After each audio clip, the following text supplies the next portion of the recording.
Hokusai's The Great Wave has taken its place as one of the great art pieces in art history.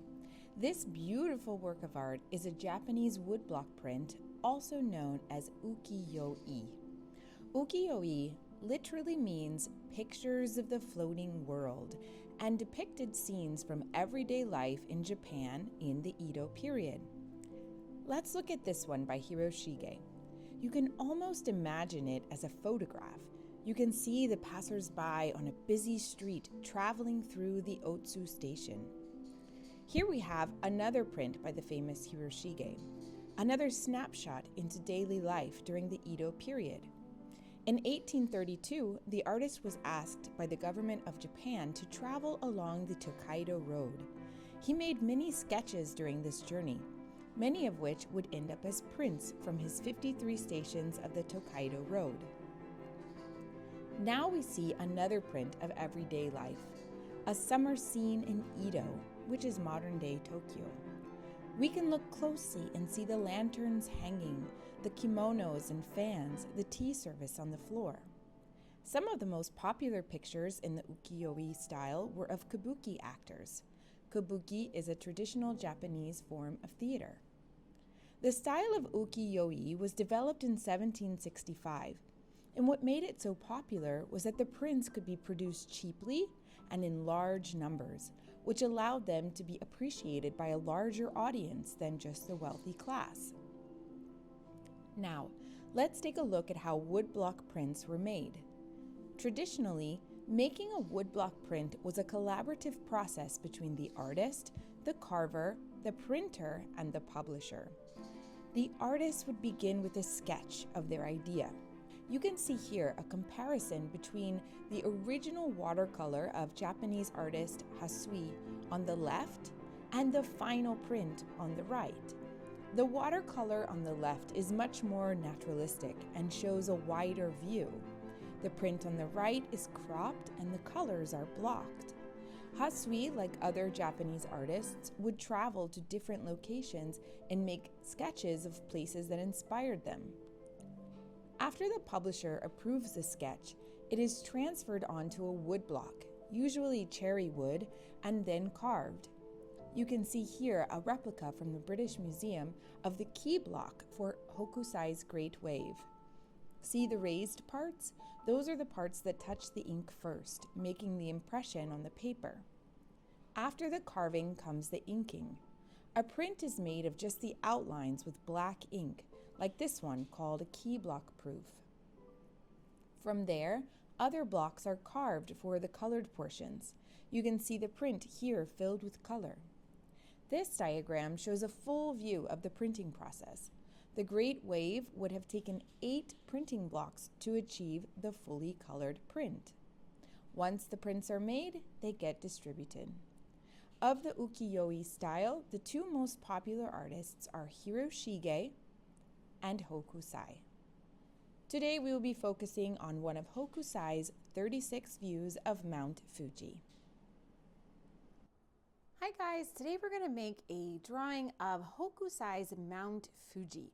So you're going to need some watercolor paper, some oil pastels, Sharpie, watercolor, and I have got some salt here for a cool little effect we're going to do. So I've got Epsom salt. You can use that kind of salt or any salt you have around the house. So what I'd like to do today is a wax resist with watercolor. But before you do your painting, I want you to practice. So if you've got an extra sheet of watercolor around, I just want you to practice. Grab a white pastel and I want you just to kind of scribble in a couple of places. So we're just going to practice and make sure that you are going to choose the right blue for your wax resist, because I did this earlier and I was using Bristol paper and I didn't have a really good result with my wax resist.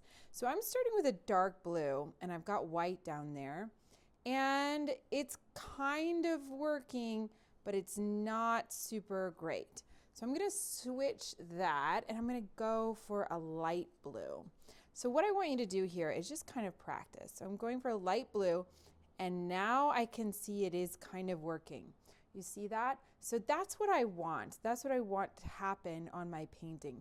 I want these clouds that I'm going to draw to be white and to just show up. But you see with the dark blue, it doesn't work very well.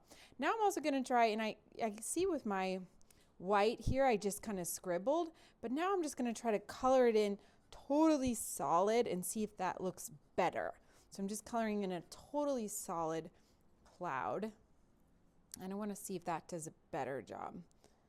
No, I don't think that was totally better. So I think the scribble effect is actually what I'm looking for. So now I know when I make my clouds, I want to do kind of a scribble.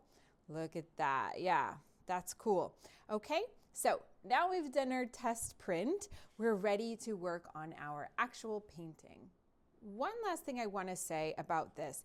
If you don't have watercolor paper and you're not having this effect, if you can't seem to get it, don't worry about it, okay? Because I was doing a painting earlier and I wasn't getting that effect. So then I just decided to paint around the clouds. Okay, so if you're not having this effect, don't worry about it. We can paint around the clouds, okay? So that's gonna be fine too. I'm gonna start with a black pastel and I'm gonna start making a diagonal line for the Mount Fuji. So I'm gonna start just about here. Make a diagonal all the way up to pretty much, I don't know, a quarter of the way down from the top of the page. I'm gonna start here and go all the way up. Okay, now I'm gonna just take a little step over to the right, and then I'll come back down until my line just kind of drifts off the page. So we've got a Mount Fuji here, which is the tallest mountain in Japan, and it actually is also a volcano. But in here, in this print by Hokusai, we've got, I think, snow at the top here. So I'm just going to draw some just lines for that white part to be, because it kind of looks a little bit like lava spewing out of the mountain. But the volcano has been dormant since its last eruption in 1707.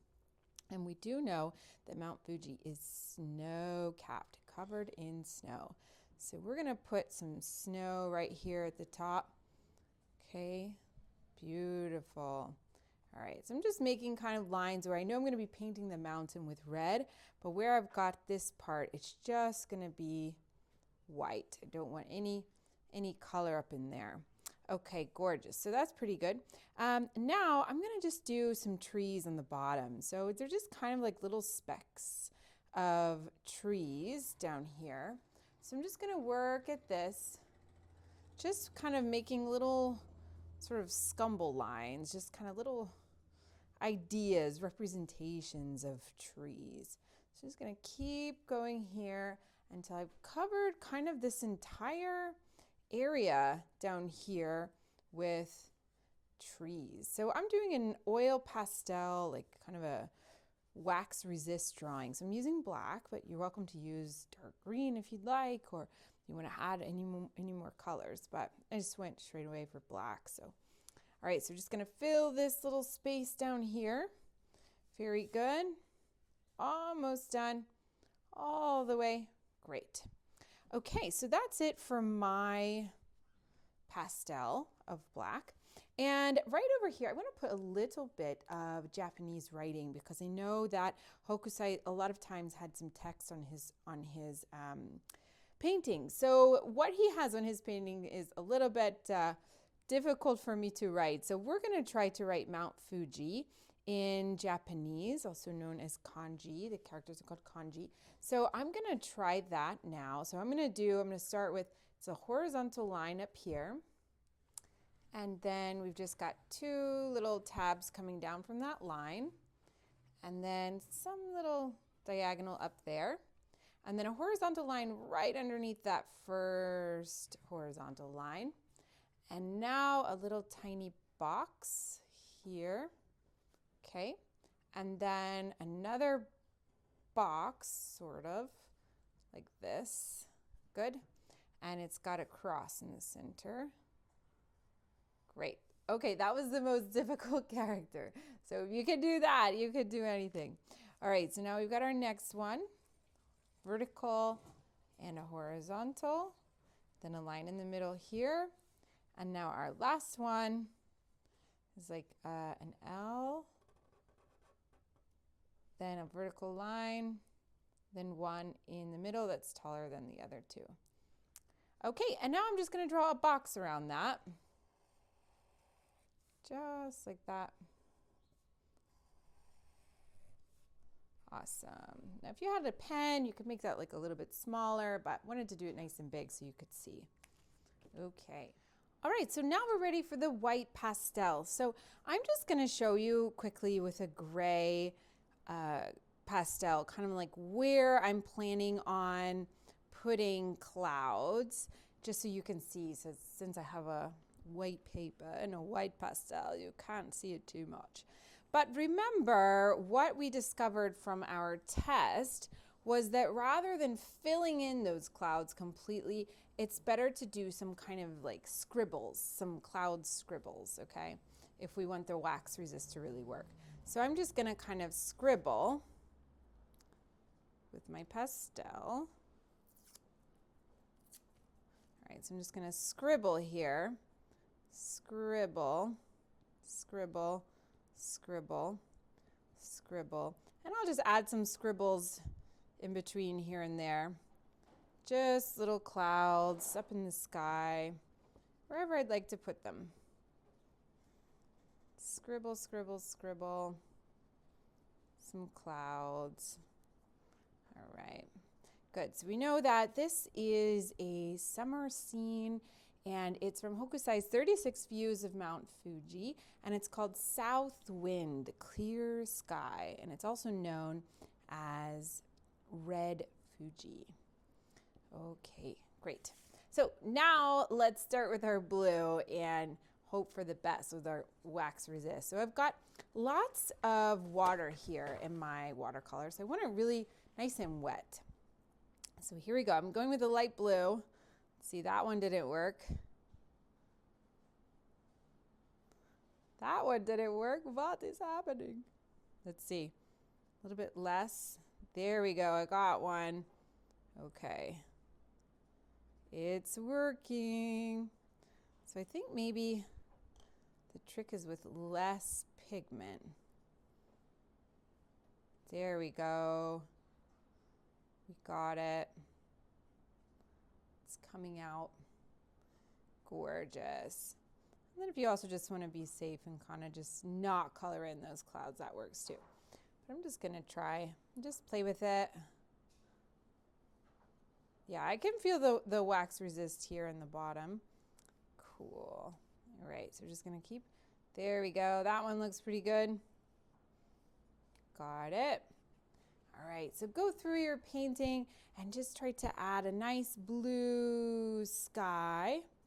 And I did find an interesting fact about this blue, that this series is noted in particular for the blue color that is used, and it was called Berlin indigo, which is a pigment that was newly introduced by Dutch merchants and traders. So that's pretty interesting. All right, cool. So my wax resist didn't turn out too well, but hopefully yours came a little better than mine. And I just left some of my clouds empty here. But I think I can see up there where it's looking pretty good. Okay, cool. Now on to the salt. So I'm going to pop in a nice block of color there. And I got some wet. It's a lot of water right there. I don't know if you can see that, but it's pretty wet. I'm going to grab my salt. I'm just going to drop it in. And what I want to do is just let the painting dry. And the salt is going to do this fun little thing where it's going to make the water kind of separate and go on a different journey than it would if it didn't have salt. So I'm just going to kind of play with that and just toss the salt in. You don't need too much, but just maybe in a couple of spots, especially where it's wet. That's where it's going to give you a nice effect. Okay, so I'm ready for the mountain. So I'm just starting with some red. Now I had blue on my brush, so you can see that red is kind of purple. So let me get some red and I'll mix it in with some orange. Yeah, because it's kind of like an orangey red. And I'm just going to go carefully with my brush in between those snow caps at the top. There we go. Yeah, I don't want to paint those. I want those to stay empty. Good.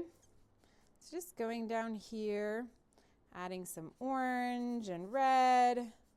Nice. Now I definitely want to pop some salt in there. So I'm going to put a little more red, nice and wet here. Nice and juicy, this watercolor. Cool. Just have fun with it, really. Good, nice and wet. Cool. Now I'm going to add some salt in there. Boom. We're just going to start to see how it will. Once it dries, we're going to flick the salt off. So we're going to let that salt just do its magic. And then when it dries, we'll let it, we'll remove the salt into the garbage. Okay, so I know it's a little bit darker up here at the top. So I'm just adding kind of a dark tone. Yeah, just kind of blending that in a little bit. Watercolor is so forgiving. You can really just have fun with it and let the magic of the pigment and the water just kind of play around. All right, great. So now we're going down to the trees. And of course it's a little bit brown undertones, but green on top. So let's grab some green. I got another kind of browny color, and then I'm going to add some green. Nice green. I'm using a pretty big brush here. I like to kind of just get a big brush. I can fill it all in pretty quickly. Cool, guys. And there we go. We're just about finished. Go ahead and plop some more salt in there if you'd like to play with that. Great. Awesome. Cool. And if you wanted to add any little bit of detail right around your Japanese writing, you could add a little bit of some shadow to the box there. Cool. And we're done. So we're going to let this dry, then we're going to shake off the salt and see what kind of effect it gave us.